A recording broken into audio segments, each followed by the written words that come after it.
Olá, queridos discípulos do nosso Senhor Jesus, graça e paz.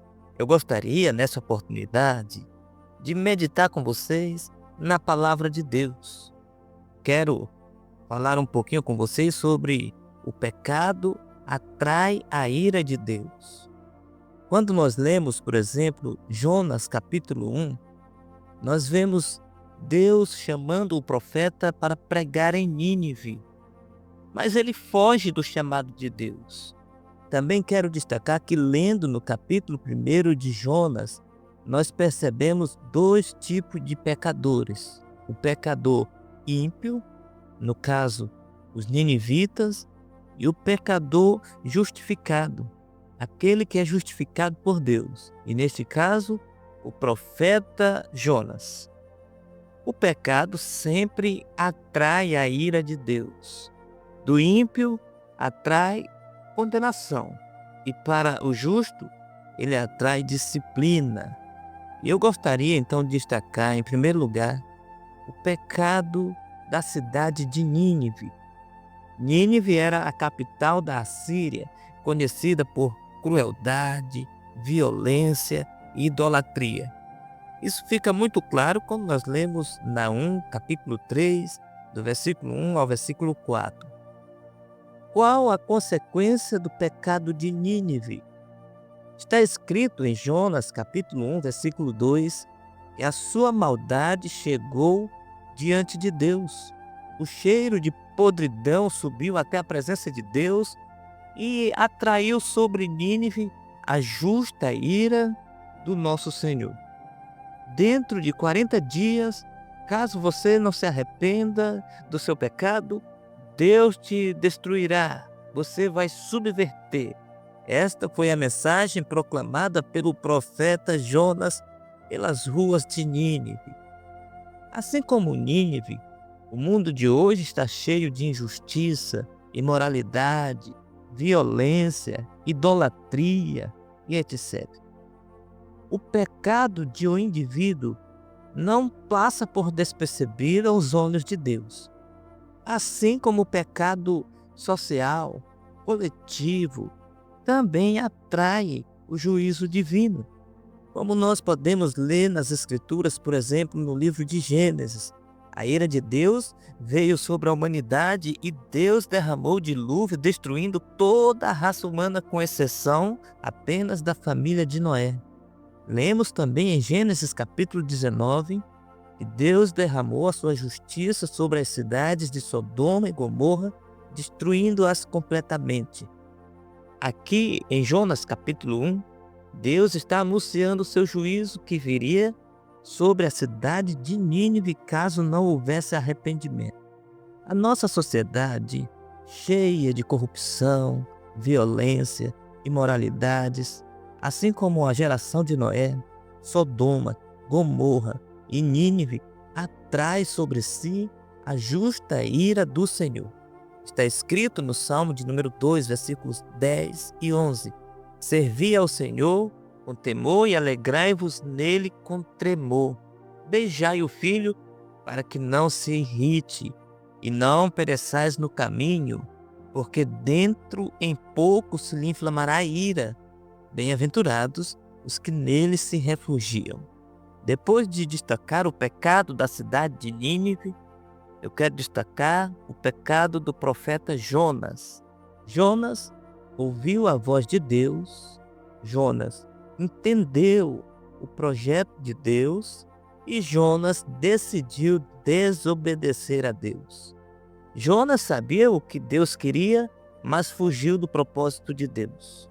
O pecado de Jonas, muitas vezes, é também o nosso pecado, pois muitas vezes valorizamos os nossos projetos e desprezamos o projeto de Deus. Muitas vezes só fazemos com alegria aquilo que nós queremos, e tantas outras coisas nós fazemos com desprezo e má vontade, mesmo sabendo que aquele é o projeto de Deus e que aquela é a vontade de Deus. É claro que toda desobediência a Deus tem justas consequências. No caso de Jonas, Deus enviou uma tempestade que quase destruiu o navio. roubou a paz de todos os que estavam na embarcação e escancarou diante de todos o pecado de Jonas e proclamou a todos a justiça e o poder de Deus. Às vezes, apontamos os pecados do mundo, mas esquecemos dos nossos próprios pecados. Talvez Jonas achava que Nínive não merecesse o perdão de Deus porque era uma cidade sanguinária, mas acaba esquecendo que ele também não era merecedor do perdão de Deus porque era um desobediente. Se o pecado do mundo atrai condenação, o pecado da igreja atrai disciplina, correção e não fica impune. Deus enviou a tempestade atrás de Jonas até encontrá-lo para corrigi-lo. Deus quer corrigir em nós a negligência na oração, a falta de compaixão, fuga do chamado, indiferença aos perdidos, entre outros pecados. Às vezes o mundo sofre porque a igreja não cumpre a sua missão. O navio só se acalmou quando Jonas reconheceu a sua culpa. Muitas vezes, a paz só volta quando reconhecemos o nosso pecado e permitimos que Deus trabalhe a dureza do nosso coração.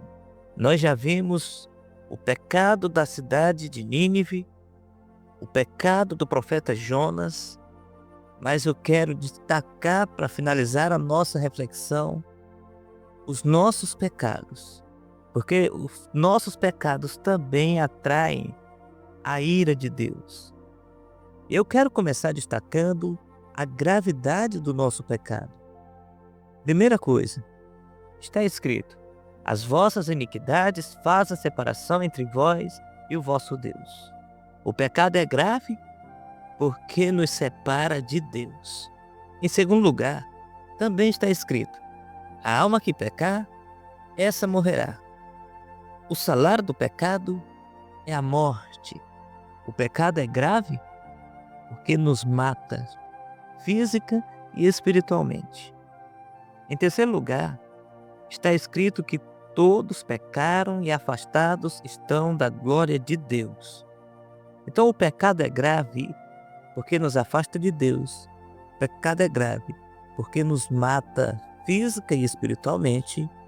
O nosso pecado é grave por causa de toda a sua extensão. O texto diz: todos pecaram. Ele se estendeu a toda a raça humana. Todo pecado exige punição. E qual foi a resposta de Deus para o nosso terrível pecado? A resposta de Deus foi a cruz. O castigo que nos traz a paz estava sobre ele, o nosso Senhor Jesus. Isaías 53, versículo 5. O homem tem três grandes inimigos: o pecado, o diabo e a morte. Mas na cruz, o nosso Senhor e Salvador venceu todos os nossos inimigos. Jesus venceu o pecado, Jesus venceu o diabo e Jesus venceu a morte, trazendo vitória completa, cabal e inequívoca a todo aquele que nele crê. Na cruz, Cristo levou a ira que era nossa. Cristo recebeu a punição que era nossa. Bebeu o cálice da ira de Deus que pertencia a nós. Conclusão: o pecado de Nínive mostra a corrupção do mundo. O pecado de Jonas mostra a desobediência dentro do povo de Deus. E os nossos pecados, lançados sobre Jesus, mostram a solução de Deus para o nosso pecado. Onde você se encaixa hoje? Está vivendo como Nínive, em rebeldia total? Como Jonas, fugindo do chamado? Ou já reconheceu que Cristo levou a sua culpa e que, portanto, em Cristo estás justificado diante de Deus? O pecado atrai a ira de Deus, mas quem está em Cristo, já não há nenhuma condenação. Em Cristo nós somos salvos, redimidos e justificados. Que Deus nos abençoe. Em nome de Jesus. Amém.